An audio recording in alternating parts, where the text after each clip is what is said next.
خالد رضی اللہ عنہ نے معلوم نہیں کیا سوچ کر اس سے پوچھا، تم کس چیز کے اندر ہو؟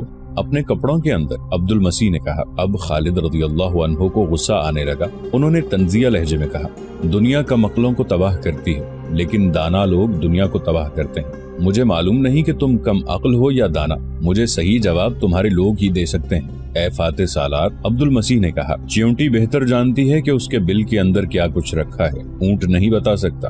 خالد رضی اللہ عنہ نے چونک کر عبد المسیح کی طرف دیکھا، ان کا غصہ ختم ہو گیا۔ انہوں نے محسوس کر لیا کہ یہ شخص احمق یا کم عقل نہیں۔ خالد رضی اللہ عنہ نے اسے اپنے برابر میں بٹھا لیا۔ اب خالد رضی اللہ عنہ کے انداز میں احترام تھا۔ اے بزرگ، خالد رضی اللہ عنہ نے کہا، کوئی ایسی بات بتا جو تو ہمیشہ یاد رکھنا چاہتا ہے۔ مورخ لکھتے ہیں کہ عبد المسیح گہری سوچ میں کھو گیا، اس کے چہرے پر اداسی آ گئی۔ اس نے قلعے کی طرف دیکھا۔ میں اس وقت کو یاد کیا کرتا ہوں، عبد المسیح نے کہا، جب ان قلعوں کے عقب میں بہتے ہوئے فرات میں چین کے بحری جہاز بادبان پھیلائے آیا کرتے تھے۔ پھر مجھے جو وقت یاد ہے وہ نوشیروان کا عہد حکومت ہے۔ رعایا خوشحال اور مطمئن تھی، کوئی جھونپڑی میں رہتا یا محل میں، نوشیروان کا انصاف سب کے لیے ایک تھا۔ محترم بزرگ، خالد رضی اللہ عنہ نے کہا، خدا کی قسم تو مسلمانوں کے عدل و انصاف کو بھی یاد رکھے گا۔ اگر تو اپنے لوگوں کے ساتھ اسلام قبول کر لے تو تیری اور تیرے لوگوں کی حفاظت ہماری ذمہ داری ہوگی۔ تم سب کو وہی حقوق ملیں گے جو دوسرے مسلمانوں کو ملتے ہیں۔ اگر اسلام قبول کرنے کے لیے تو اپنے آپ کو آمادہ نہیں کر سکتا تو تجھے اور ان تمام قلعے داروں کو وہ جزیہ ادا کرنا ہوگا جو میں مقرر کروں گا۔ اگر تجھے یہ بھی قبول نہیں تو پھر تم نے دیکھ ہی لیا ہے کہ مسلمان قلعوں کو کس طرح سر کرتے ہیں اور ان کی تلوار کی کاٹ کیسی ہے۔ ہم سے کچھ اور مانگ، ہم دیں گے۔ عبد المسیح نے کہا، اپنا مذہب نہیں چھوڑیں گے، بتا جزیہ کیا ہوگا؟ تجھ جیسے دانا سے مجھے اس جواب کی توقع نہیں تھی۔ خالد رضی اللہ عنہ نے کہا، کفر نے تجھے شکست تک پہنچایا ہے۔ اس عربی کو میں کم عقل سمجھتا ہوں جو عربی راستے سے ہٹ کر اجمی راستہ اختیار کر لے۔ خالد رضی اللہ عنہ کے ان الفاظ نے نہ عبد المسیح کو متاثر کیا نہ دوسرے کسی قلعے دار یا سردار کو۔ وہ اپنے انکار پر قائم رہے۔ جب خالد رضی اللہ عنہ نے انہیں جزیے کی رقم بتائی تو انہوں نے فوراً اسے قبول کر لیا۔ یہ رقم 1,90,000 درہم تھی اور جو عہد نامہ تحریر کیا گیا تھا اس کے الفاظ یہ تھے، بسم اللہ الرحمن الرحیم۔ یہ عہد نامہ خالد بن ولید نے ہیرا کے سرداروں عدی بن عدی، عمرو بن عدی، عمرو بن عبد المسیح، ایاس بن قبسیہ الطانی اور حیری بن اکال سے کیا ہے۔ اس عہد نامے کو ہیرا کے لوگوں نے قبول کر لیا ہے اور اپنے سرداروں کو اس کی تکمیل کا ذمہ دار ٹھہرایا ہے۔ اس عہد نامے کے مطابق اہل ہیرا خلافت مدینہ کو 1,90,000 درہم سالانہ ادا کیا کریں گے۔ یہ جزیہ ہیرا کے پادریوں اور راہبوں سے بھی وصول کیا جائے گا۔ صرف اپاہجوں، نادار افراد اور تارک الدنیا راہبوں کو یہ جزیہ معاف ہوگا۔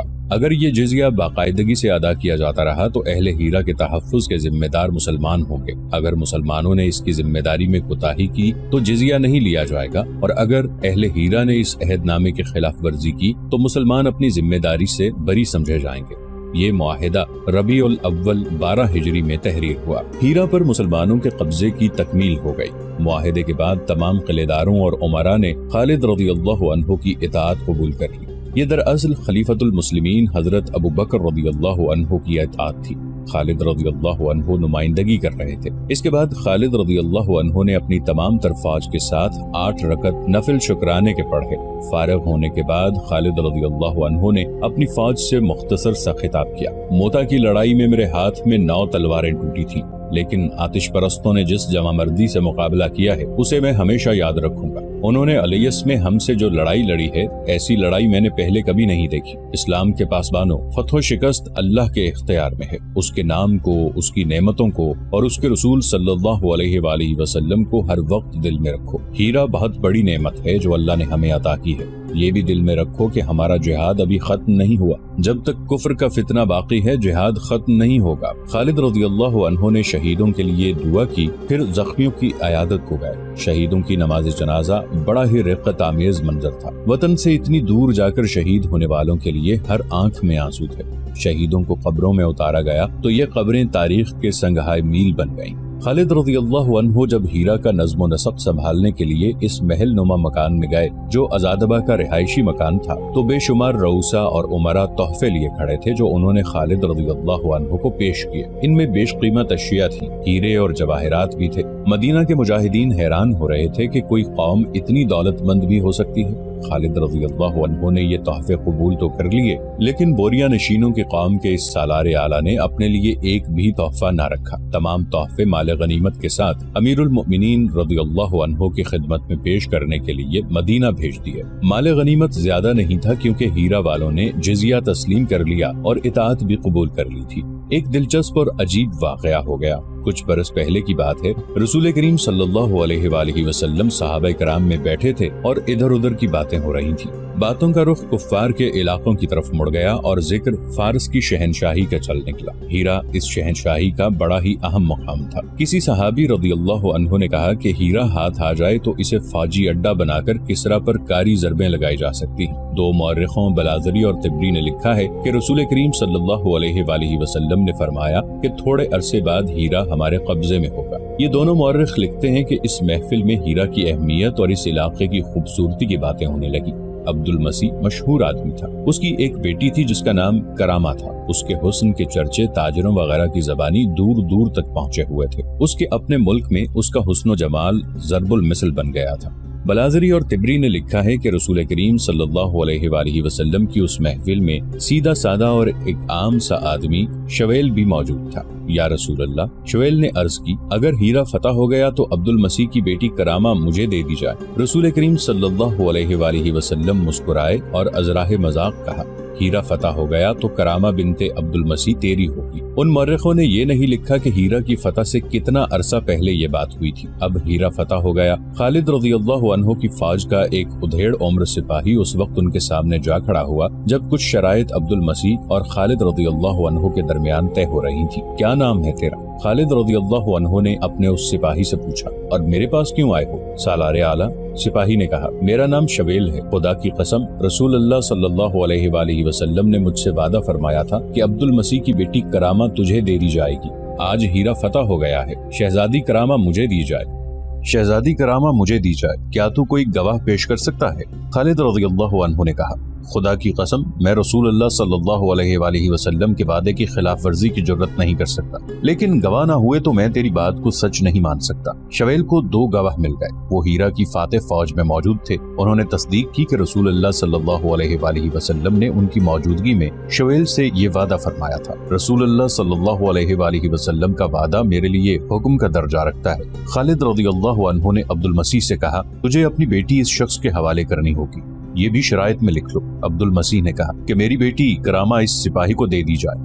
یہ حکم عبد المسیح کے گھر پہنچا کہ کرامہ مسلمانوں کے سالار اعلیٰ کے پاس آ جائے۔ کرامہ نے پوچھا کہ اسے کیوں بلایا جا رہا ہے۔ اسے بتایا گیا کہ ایک مسلمان سپاہی نے اس کی خواہش کی ہے اور اسے اس سپاہی کے حوالے کیا جائے گا۔ ایسا نہ ہونے دو، گھر میں جو ایک محل کی مانند تھا دوسری عورتوں کا شور اٹھا۔ ایسا نہ ہونے دو، شاہی خاندان کی ایک عورت کو حوالے نہ ہونے دو جو عرب کا وحشی بدو ہے، مجھے اس کے پاس لے چلو۔ کرامہ نے کہا، اس مسلمان سپاہی نے میری جوانی کے حسن کی باتیں سنی ہوں گی، وہ کوئی جاہل اور احمق لگتا ہے۔ اس نے کسی سے یہ نہیں پوچھا ہوگا کہ یہ کب کی بات ہے کہ جب میں جوان ہوا کرتی تھی۔ بلازری کی تحریر کے مطابق کرامہ کو خالد رضی اللہ عنہ کے سامنے لے جایا گیا۔ شویل موجود تھا۔ اس نے ایک ایسی بڑھیا دیکھی جس کے چہرے پر جھریاں تھیں اور بال سفید ہو چکے تھے۔ مورخ طبری نے کرامہ کی عمر 80 سال لکھی ہے۔ اس کے باپ عبد المسیح نے خالد رضی اللہ عنہ کو اپنی عمر 200 سال بتائی تھی۔ بعض مورخ ان عمروں کو تسلیم نہیں کرتے۔ عبد المسیح کی عمر 100 سال سے زیادہ ہی تھی اور کرامہ کی عمر 60-70 سال کے درمیان تھی۔